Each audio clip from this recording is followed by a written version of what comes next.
Hello students, welcome back to the another video of career campus institute. आओ पढ़ें, अपना भविष्य गढ़ें।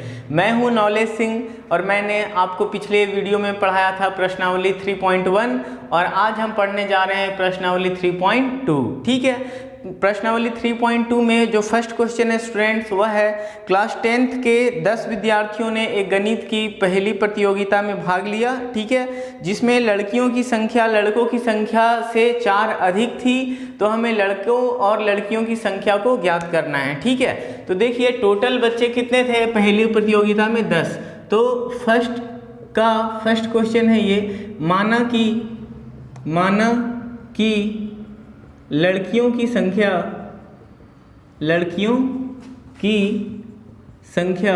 बराबर x तथा लड़कों की संख्या बराबर क्या हो जाएगा y। यह एक्सरसाइज 3.2 का फर्स्ट क्वेश्चन है। ठीक है, एक्सरसाइज 3.2 का पहला क्वेश्चन में लड़के और लड़कियों दोनों की संख्या मिलाकर कितना है 10 है। तो यहाँ पर प्रश्नानुसार क्या लिख देंगे हम लोग, प्रश्नानुसार। ठीक है, मतलब प्रश्न के अनुसार क्या हो जाएगा, लड़के और लड़कियों की कुल संख्या 10 है, तो लिखेंगे x और प्लस y, लड़कियों की संख्या और प्लस लड़कों की संख्या मिलाकर क्या हो जाएगा 10। ये बन गया हमारा समीकरण 1, है ना, बहुत आसान। उसके बाद फिर एक और कंडीशन दिया हुआ है, क्या है, जो लड़कियों की संख्या है वो लड़कों की संख्या से, ये लड़कियों की संख्या है सो लड़कों की संख्या से 4 अधिक है। ये हमारा बन गया समीकरण 2, बहुत ही आसान है। ठीक है, अब यहाँ पर देखिए लिखते हैं समीकरण 1 से हमें क्या करना है, इस क्वेश्चन में हमें क्या करना है, ग्राफीय विधि से लड़कों और लड़कियों की संख्या को ज्ञात करना है। ठीक है, चलिए निकालते हैं। देखिए लिखेंगे समीकरण 1 से, समीकरण 1 में क्या लिखा हुआ है, x प्लस वाई बराबर क्या लिखा हुआ है 10। तो यहाँ से हम निकाल सकते हैं y is equal to 10 minus x कर सकते हैं और इसको हम कॉलम के फॉर्म में लिख लेते हैं, कुछ वैल्यूज़ निकाल लेते हैं और x और y के। ठीक है, अब यहाँ पर देखिए x का वैल्यू हम अगर 5 रख दें, ठीक है, तो 10 माइनस 5 क्या हो जाएगा, y का वैल्यू भी 5 हो जाएगा। x का वैल्यू मान लीजिए हम अगर 6 रख देते हैं, 6, x का वैल्यू 6 अगर रख दें तो y का वैल्यू क्या हो जाएगा, 10 में से 6 घट जाएगा तो क्या बचेगा, 4 हो जाएगा। ठीक है, यहाँ पे फिर लिखते हैं समीकरण 2 से, समीकरण 2 में क्या लिखा हुआ है students, x is equal to y plus 4। ठीक है, अब इसको ऐसे कॉलम बनाकर वैल्यू निकाल लीजिए x और y का, x और y का वैल्यू अगर हम यहाँ पर क्या रख देते हैं, 1 रख देते हैं, तो y का वैल्यू 1 रख देंगे तो x का वैल्यू कितना हो जाएगा, 4 और प्लस 1 कितना हो जाएगा 5। ठीक है, उसके बाद फिर y का वैल्यू हम क्या करते हैं, -2 रख देते हैं, बहुत ही आसान हो जाएगा। y का वैल्यू -2 रख देंगे और प्लस 4, तो 4 में से 2 घट जाएगा तो क्या बचेगा, x का वैल्यू 2। ठीक है, अब इसका हम ग्राफ बना लेते हैं और हमें हमारा आंसर मिल जाएगा। स्टूडेंट्स ध्यान से देखिए, इस ग्राफ में हमने लड़कियों की संख्या को x एक्सिस में दिखाया है और लड़कों की संख्या को y एक्सिस में। ठीक है, अब क्या करते हैं, हम जो समीकरण में मान निकाले थे अब इसका वैल्यू है सो इस ग्राफ में प्लॉट कर देते हैं। ठीक है, देखिए x 5 है और y 5 है, x 5 है और y क्या है 5, ये पॉइंट हो जाएगा 5 और 5 का, x 5 और y 5। उसके बाद फिर देखिए x 6 है और y 4 है, x 6 है और y क्या है 4 है,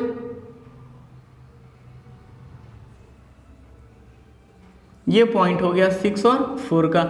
अब ये दोनों पॉइंट को हम क्या कर देते हैं, ज्वाइन कर देते हैं। दोनों लाइन को हम अगर दोनों पॉइंट को ज्वाइन करेंगे तो क्या हो जाएगा, इस तरह का कुछ हमें एक सीधा लाइन मिलेगा। ठीक है, देखिए ये लाइन हमें मिला। अब ये जो लाइन है सो किस समीकरण का ग्राफ है, समीकरण को लिख लेंगे, क्या है, देखिए x प्लस वाई बराबर 10 का ये ग्राफ हो गया। ठीक है, पहले समीकरण का ग्राफ हम ड्रॉ कर चुके हैं। अब दूसरे समीकरण का ग्राफ ड्रॉ करते हैं, तो दूसरे समीकरण में x 5 है और y 1 है, x 5 है और y 1 है, यहाँ पे ये पॉइंट आएगा स्टूडेंट्स। ठीक है, और उसके बाद फिर क्या है, x 2 है और y -2 है, x 2 है और y -2 है, इस पॉइंट पे आएगा।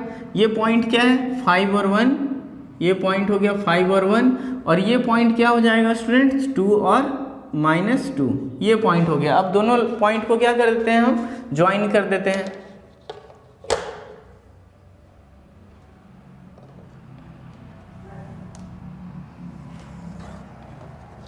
ठीक है, अब दोनों पॉइंट को ज्वाइन कर दिए।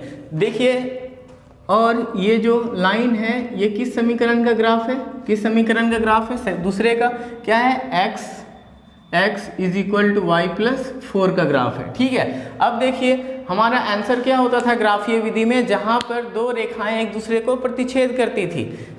ठीक है, ये हमारा क्या हो गया आंसर। देखिए कहाँ पे प्रतिच्छेद कर रही हैं, ये प्रतिच्छेद कर रहा है 3 और 7 पे। ठीक है, अब यहाँ पे देखिए ये पॉइंट क्या हो गया, x 7 हो गया और y क्या हो गया 3 हो गया, 7 और 3 पर प्रतिच्छेद कर रहा है। अतः लड़कियों की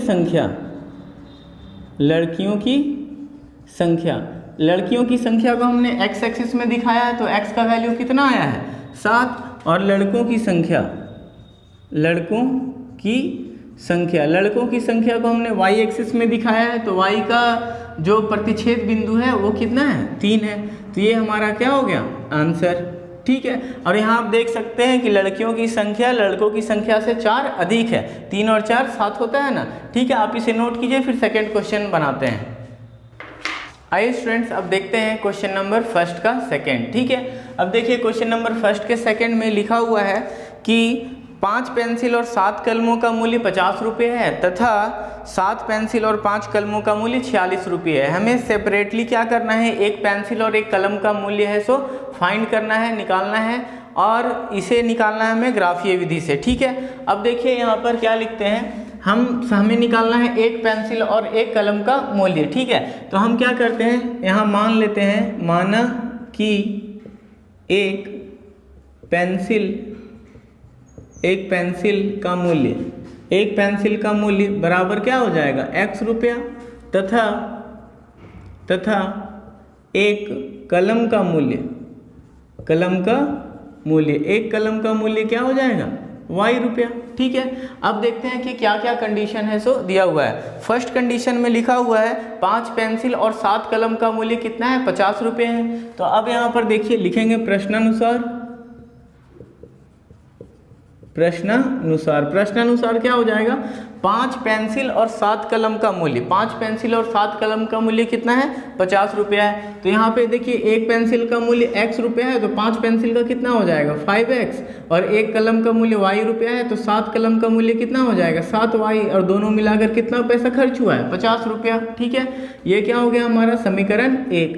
तथा समीकरण 2 में देखिए ध्यान से, 7 पेंसिल खरीदा गया है और 5 कलम खरीदा गया है। एक पेंसिल का दाम x रुपया है, तो 7 पेंसिल का दाम कितना हो जाएगा 7x, और प्लस एक कलम का मूल्य कितना है y रुपया, तो 5 कलम का मूल्य कितना हो जाएगा 5y, बराबर दोनों में कितना पैसा लगा है, 7 पेंसिल और 5 कलम खरीदने में 46 रुपया, तो बराबर क्या लिख देंगे 46। समीकरण 2 बहुत ही आसान है, ये आपको समझ में आ रहा है। ठीक है, अब यहाँ पर देखिए लिखते हैं क्या, समीकरण 1 से इसको हल करते हैं। समीकरण 1 में क्या लिखा हुआ है 5x और प्लस 7y और बराबर क्या हो जाएगा 50।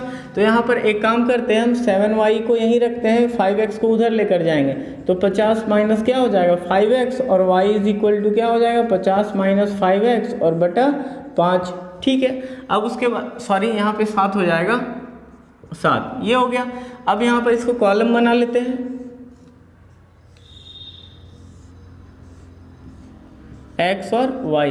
देखिए स्टूडेंट्स, वैल्यूज हम पॉइंट में भी यहाँ पे फाइंड कर सकते हैं, लेकिन हम कुछ ऐसा वैल्यू फाइंड करते हैं जो एग्जैक्ट आए, ताकि ग्राफ में उसको प्लॉट करने में हमको बहुत ही आसानी हो। ठीक है, तो अब यहाँ पर देखिए x का क्या वैल्यू लें कि ये यहाँ से पूरा है सो कट जाए, तो क्या करते हैं x का वैल्यू है सो 3 ले लेते हैं। क्यों, क्योंकि देखिए 50 है और माइनस 5 इंटू 3, तो 5 दिया 15 हो जाएगा, 50 में से 15 कट जाएगा 35, तो फिर 7 से कट जाएगा वो 7 बचे 35।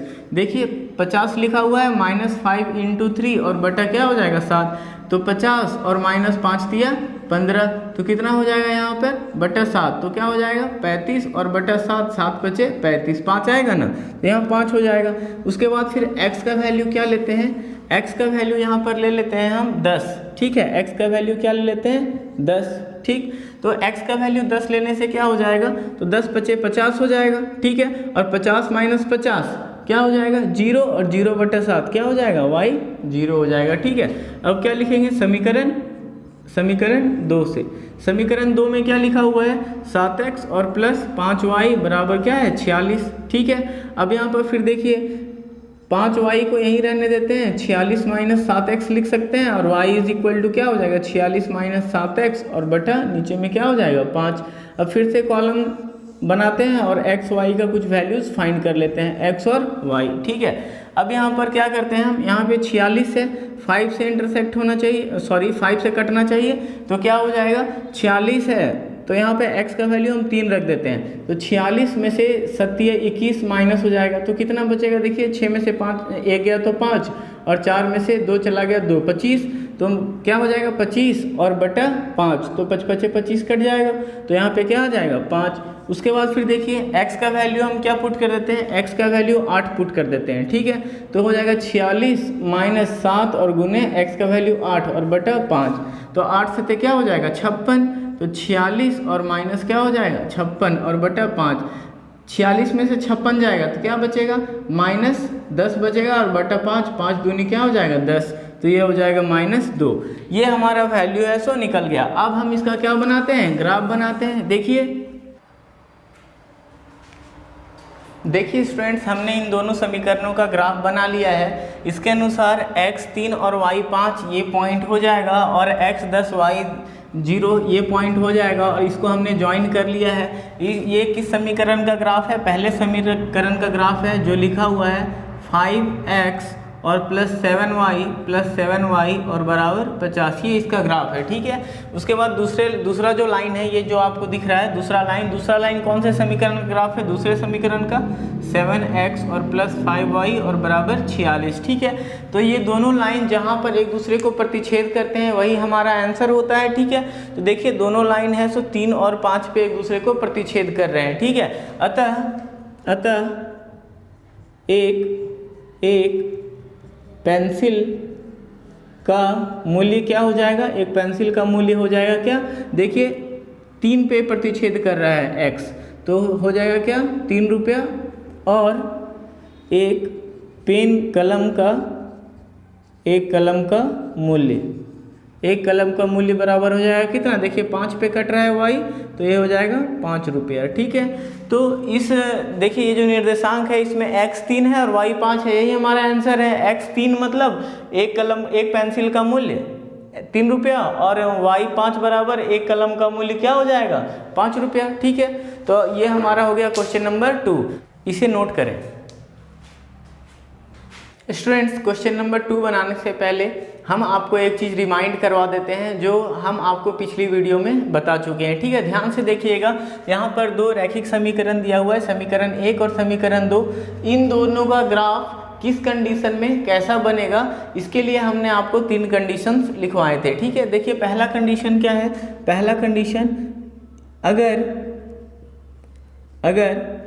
a1/a2 बराबर नहीं होगा b1/b2 के, तो याद कीजिए कि क्या होगा, रेखाएं क्या करेंगी, रेखाएं प्रतिच्छेद करेंगी।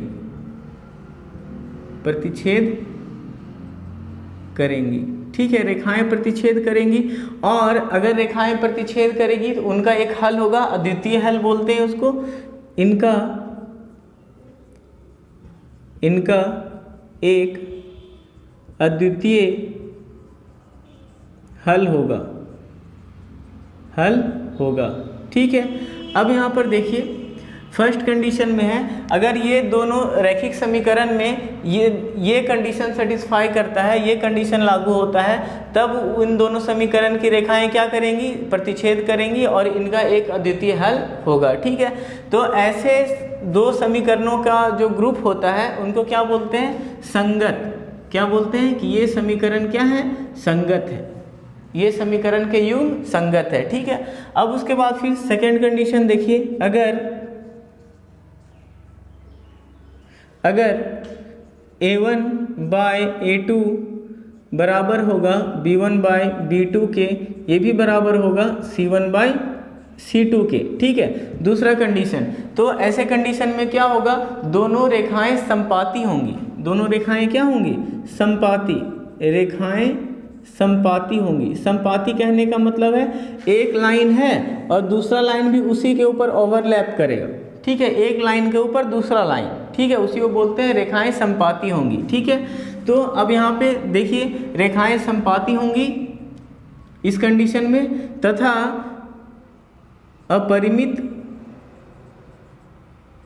अपरिमित रूप से अनेक हल होंगे। मतलब इन दोनों समीकरण का बहुत सारा है सो हल होगा, बहुत सारा सॉल्यूशन होगा, इन्फिनाइट सॉल्यूशन होगा, ठीक है। अब यहाँ पर देखिए तीसरा नंबर कंडीशन है। तीसरा नंबर कंडीशन, अगर a1/a2 बराबर होगा b1/b2 के, लेकिन ये बराबर नहीं होगा c1/c2 के, तब इस कंडीशन में क्या होगा, इसका जब हम ग्राफ बनाएंगे तो क्या होंगी, रेखाएं समांतर होंगी, और क्या होगा, इनका कोई हल नहीं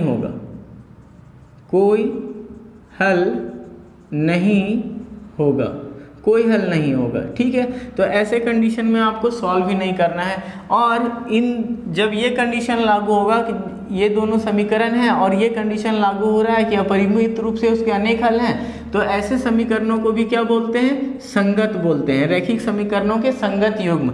और जब कोई हल ही नहीं होगा तो इसे क्या कहेंगे, असंगत, ठीक है। अब यहाँ पर देखिए, अब हम बनाते हैं क्वेश्चन नंबर 2। देखिए स्टूडेंट्स, क्वेश्चन नंबर 2 में हमें क्या करना है, इन दोनों समीकरणों के बारे में पता करना है कि जब इसका हम ग्राफ बनाएंगे तो जब दोनों समीकरणों का ग्राफ बनाएंगे तो दोनों रेखाएं क्या होंगी, प्रतिच्छेद करेंगी, संपाती होंगी कि समांतर होंगी, ठीक है। तो चलिए देखते हैं। यहाँ पर सबसे पहले मान लेते हैं इसको समीकरण 1, इसको समीकरण 2, ठीक है। तो समीकरण 1 में अच्छा देखिए, तो उससे कंपेयर करके यहाँ पे a1 बराबर क्या हो जाएगा, a1 बराबर x का कोफिशिएंट 5 हो जाएगा, b1 बराबर क्या हो जाएगा, y का कोफिशिएंट 4 हो जाएगा, और c1 बराबर क्या हो जाएगा, 8 हो जाएगा। उसी तरह से दूसरे समीकरण के लिए लिखिए, a2 बराबर क्या हो जाएगा, 7 हो जाएगा, b2 बराबर क्या हो जाएगा, 6 हो जाएगा, और c2 बराबर क्या हो जाएगा, -9 होगा, ठीक है, -9। तो यहाँ पर देखिए a1/a2 क्या हो जाएगा, 5/7, और b1/b2 क्या हो जाएगा, 4/6, और c1/c2 क्या हो जाएगा, 8/-9। यहाँ पर देखिए a1/a2 है 5/7, और b1/b2 कितना है, b1/b2 4/6, 2 दूनी 4 और 2 तिया 6, मतलब 2/3 हो गया। तो दोनों बराबर है क्या, नहीं है बराबर, तो क्या हो जाएगा, चूंकि क्या लिखेंगे, a1/a2 बराबर नहीं है किसके, b1/b2 के, अतः रेखाएं प्रतिच्छेद करती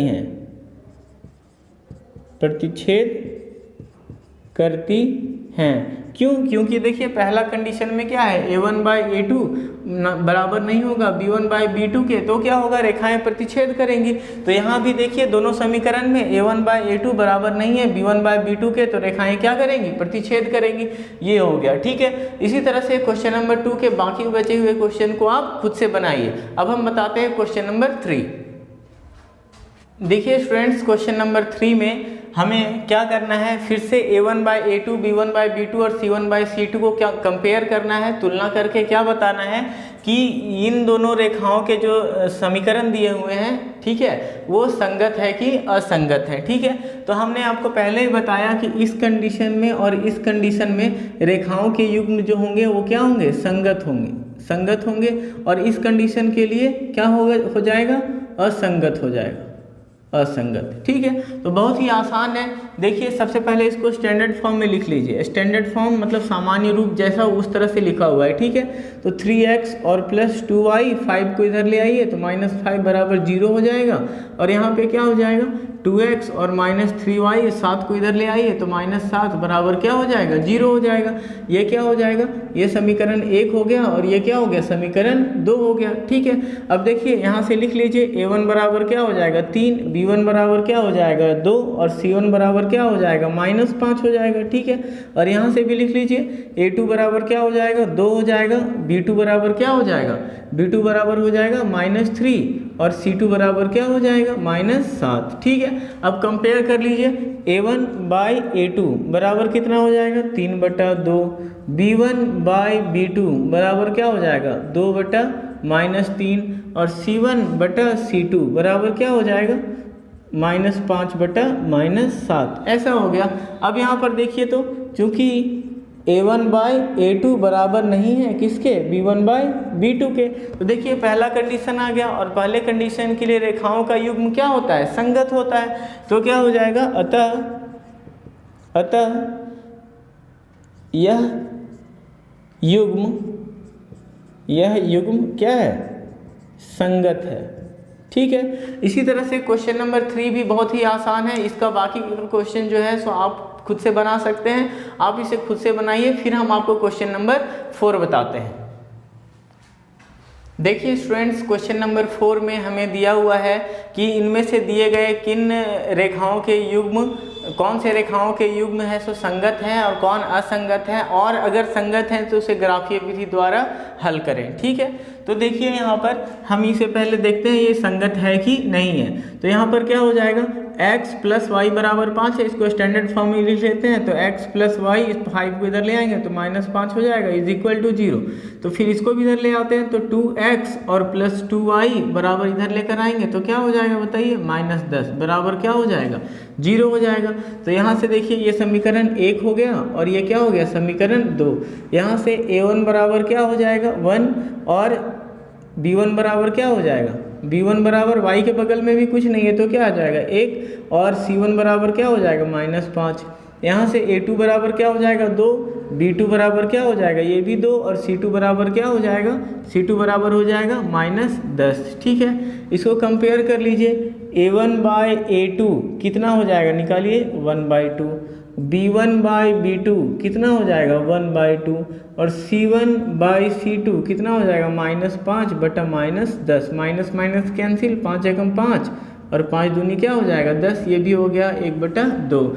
देखिए तीनों इक्वल है, लिखेंगे क्या, चूँकि a1 बाई a2 बराबर है b1 बाई b2 के बराबर है c1 बाई c2 के। ठीक है, तो क्या हो जाएगा बताइए, ये दूसरा कंडीशन है।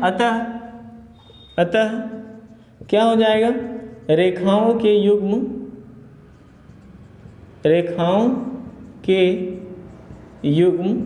संगत हैं। ठीक है, रेखाओं के युग्म संगत हैं। तो इसे ग्राफीय विधि से सो हल करना है, ग्राफ में दिखाना है। तो आप एक काम कीजिएगा, दोनों का ग्राफ बना लीजिएगा। ठीक है, इतना तो कर सकते हैं, बहुत सारे ग्राफ्स हमने सो अभी तक बना चुका है। ठीक है,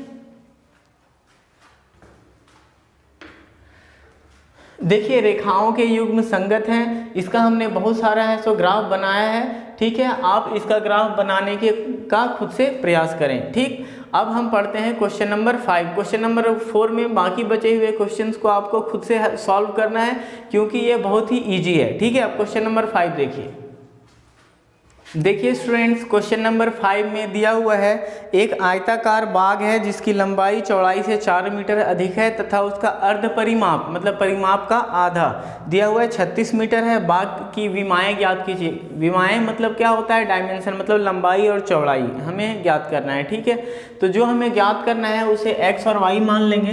तो देखिए यहाँ पे लिख देते हैं, माना कि बाग की लंबाई बराबर x मीटर तथा बाग की चौड़ाई बराबर क्या हो जाएगा y मीटर। अब यहाँ पे लिखते हैं प्रश्नानुसार क्या हो जाएगा बताइए। तो बोल रहा है लंबाई है सो चौड़ाई से 4 मीटर अधिक है, इसका मतलब लंबाई में से अगर चौड़ाई को घटा देंगे तो क्या बचेगा, 4 हो जाएगा। ये क्या हो गया, समीकरण 1 हो गया, समीकरण 1। ठीक है, अब उसके बाद फिर क्या हो जाएगा, दूसरा में लिखा हुआ है कि इसका अर्ध परिमाप, तो अर्ध परिमाप क्या दिया हुआ है, अर्ध परिमाप बराबर दिया हुआ है 36 मीटर। अच्छा, परिमाप क्या होता है, आयत का, आयत का परिमाप होता है 2 गुने लंबाई प्लस चौड़ाई, ये आयत का परिमाप होता है, ठीक है। तो अब यहाँ पर क्या हो जाएगा, देखिए, तो हो जाएगा इसका अर्ध परिमाप, तो बटा 2 कर देंगे, क्या हो जाएगा 2 गुने लंबाई, यहाँ x है तो x और प्लस y, ये हो गया परिमाप, इसको बटा 2 कर देंगे तो अर्ध परिमाप हो गया, बटा कितना हो जाएगा 36, 2 से 2 काट दीजिए तो x प्लस वाई बराबर क्या हो गया 36, ये क्या हो गया समीकरण 2, ठीक है। अब हम इसे किसी भी विधि से बना सकते हैं, क्योंकि यहाँ पे कोई विधि नहीं लिखा हुआ है कि कैसे बनाना है, लेकिन अभी तक हमने सिर्फ ग्राफीय विधि पढ़ा है, इसलिए हम इसे ग्राफीय विधि से ही हल करेंगे। ऐसे हम इसे और भी बहुत सारी आसान विधियों से सॉल्व कर सकते हैं, जिसे हम नेक्स्ट वीडियो में पढ़ने वाले हैं, ठीक है। देखिए, अब इसे ग्राफीय विधि से बनाते हैं, क्या करेंगे, समीकरण 1 से क्या हो जाएगा, x माइनस वाई बराबर 4 लिखा हुआ है, तो x बराबर क्या हो जाएगा y प्लस 4। अब यहाँ पे इसका कॉलम बना लीजिए और x y का वैल्यू निकाल लीजिए, तो यहाँ पर क्या हो जाएगा, ये x और ये y, ठीक है। अब यहाँ पर y का वैल्यू क्या ले लेते हैं, y का वैल्यू -4 ले लेते हैं, y का वैल्यू -4 ले लेंगे तो बताइए -4 और +4 x क्या हो जाएगा 0। उसके बाद फिर y का वैल्यू क्या करते हैं, y का वैल्यू 2 रख देते हैं, -2 रख देते हैं, तो 4 में से 2 चला गया तो क्या बचेगा 2 हो जाएगा। अब यहाँ पे लिखते हैं समीकरण 2 से, तो समीकरण 2 में देखिए क्या लिखा हुआ है, x प्लस वाई बराबर 36। अब यहाँ पे हो जाएगा x = 36 और -y। अब देखिए यहाँ पे हमें कुछ बड़ा वैल्यू लेना पड़ेगा, क्योंकि यहाँ पे 36 है, ठीक है ना। तो यहाँ पे क्या हो जाएगा x और y, तो यहाँ पे y का वैल्यू कुछ लीजिए, y का वैल्यू लेते हैं, जैसे y का वैल्यू लेते हैं 16, ठीक है। तो 16 ले लेंगे तो यहाँ पे 36 में से 16 घट जाएगा तो क्या बच जाएगा, x का वैल्यू 20 हो जाएगा। उसके बाद फिर y का वैल्यू क्या करते हैं, y का वैल्यू 20 ले लेते हैं, तो 36 में से 20 घट जाएगा तो x का वैल्यू कितना हो जाएगा 16 हो जाएगा, ये हो गया, ठीक है। अब इसका ग्राफ बना देते हैं। देखिए स्टूडेंट्स, हमने इन दोनों समीकरणों का ग्राफ बना दिया है, ठीक है। समीकरण 1 का ग्राफ ये है जो 0 और -4 और 2 और -2 पे है, सो से होकर पास हो रहा है। और दूसरा समीकरण का ग्राफ क्या है, जो 20 16 और 16 20 से होकर पास हो रहा है, ठीक है। दोनों जो लाइन है सो देखिए यहाँ पर 20 और 16 पे क्या कर रहा है, प्रतिच्छेद कर रहा है। अतः x का वैल्यू क्या है यहाँ 20 और y का वैल्यू क्या है 16। अतः लंबाई बराबर क्या हो जाएगा, लंबाई बराबर हो जाएगा 20 मीटर और चौड़ाई बराबर क्या हो जाएगा, चौड़ाई बराबर हो जाएगा 16 मीटर, ठीक है। इस तरह से हमने क्वेश्चन नंबर 5 कर लिया। अब यहाँ पर हमें बनाना है क्वेश्चन नंबर 6 और क्वेश्चन नंबर 7। तो देखिए स्टूडेंट्स, क्वेश्चन नंबर 6 में क्या करना है, एक समीकरण दिया हुआ है और इससे एक दूसरा समीकरण का एग्जाम्पल लेना है, जो इस समीकरण से क्या करें, रेखाएं प्रतिच्छेद हो। जब इसका हम ग्राफ बनाएं, जो दिया हुआ है समीकरण उसका, और एक और समीकरण हमें खुद से लिखना है एग्जाम्पल, जिसमें रेखाएं प्रतिच्छेद करें। तो इसके लिए हमें क्या करना है, ऐसा वैल्यू सोचना है जिसमें a1/a2 बराबर नहीं हो b1/b2 के। तो ये हो जाएगा हमारा आंसर। इतना आप खुद से कर सकते हैं, क्योंकि ये सब हम आपको बता चुके हैं, ठीक है। अब देखिए उसके बाद क्वेश्चन नंबर 7 में ये 2 समीकरण दिया हुआ है, इसका हमें ग्राफ ड्रॉ करना है, जिससे हमें क्या मिलेगा, एक त्रिभुज मिलेगा।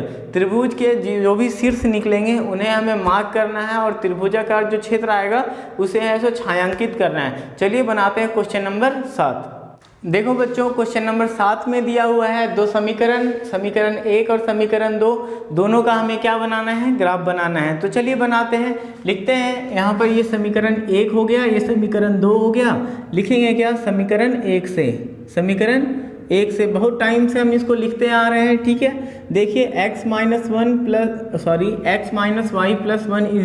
0। अब यहाँ पर एक काम करो, y और 1 को उस साइड लेकर जाओ तो क्या हो जाएगा, x = y माइनस है में उधर जाएगा तो प्लस में, यहाँ +1 उधर जाएगा तो -1। फिर से कॉलम बनाओ, बनाते ही जाओ, x y यहाँ पर क्या लिखेंगे, y अगर मान लीजिए 0 कर देते हैं तो 0 और -1 तो -1 हो जाएगा। y अगर 1 लिख देते हैं तो 1 - 1 क्या हो जाएगा, 0 बन गया। बहुत ही आसान है, ठीक है। अब देखिए समीकरण 2 से, समीकरण 2 में क्या लिखा हुआ है, 3x + 2y - 12 = 0।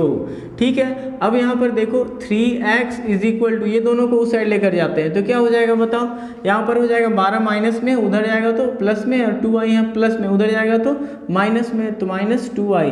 तो x = 12 - 2y और बटा यहाँ 3 गुना में इधर आएगा तो भागा में हो जाएगा। ठीक है, फिर से कॉलम बनाओ और फिर से वैल्यू पुट करो, y का वैल्यू पुट करते हैं। ठीक है, y का वैल्यू अगर मान लीजिए 0 पुट कर देते हैं, y का वैल्यू 0 पुट कर दिए, 2 × 0 0, तो 3 × 4 12, 4 बार में कटेगा। फिर y का वैल्यू मान लीजिए 2 पुट कर देते हैं, 2, तो 2 दूनी 4, तो 12 में से 4 घट जाएगा तो 8 बचेगा, कटेगा नहीं। एक काम करो, y का वैल्यू 3 पुट कर दो, तो क्या हो जाएगा, 12 में से 3 दूनी 6, 6 घट जाएगा तो 6 बचेगा, 6/3, 3 दूनी 6, तो यहाँ पे क्या हो जाएगा, 2 हो जाएगा। ओके, अब देखो दोनों का हमको ग्राफ बनाना है, तो चलिए ग्राफ बनाते हैं। देखिए स्टूडेंट्स, हमने इन दोनों रेखाओं का ग्राफ है सो यहाँ पर बना दिया है। अब हमें बोल रहा है क्या कि इन दोनों रेखाओं तथा x अक्ष पर बने हुए त्रिभुज का निर्देशांक लिखिए। अब देखिए यहाँ पे इसके त्रिभुज के शीर्ष 3 शीर्ष हैं, यहाँ पे 1 2 3, ये तीनों शीर्ष का निर्देशांक क्या हो जाएगा, इसको लिख देते हैं a, ये हो जाएगा b, और ये पॉइंट क्या लिख देते हैं c। अब यहाँ पर देखिए a का निर्देशांक क्या हो जाएगा, a का निर्देशांक हो जाएगा 2 और 3, b का निर्देशांक क्या हो जाएगा, b का निर्देशांक हो जाएगा -1 और 0, और c का निर्देशांक क्या हो जाएगा, c का हो जाएगा 4 और 0। ठीक है, ये हो गया हमारा निर्देशांक। और बोल रहा है क्या कि x अक्ष और इन दोनों रेखाओं, ये पहला समीकरण और ये दूसरा समीकरण, दोनों समीकरण से बने रेखाओं के से बने त्रिभुज को छायांकित कीजिए। तो छायांकित कर दीजिए, सिर्फ यहाँ पे शेड कर दीजिए ऐसे करके।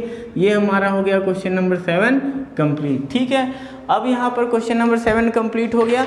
यहाँ तक है सो हमने रैखिक समीकरण और ग्राफीय विधि पूरी तरह से कंप्लीट कर लिया है आज।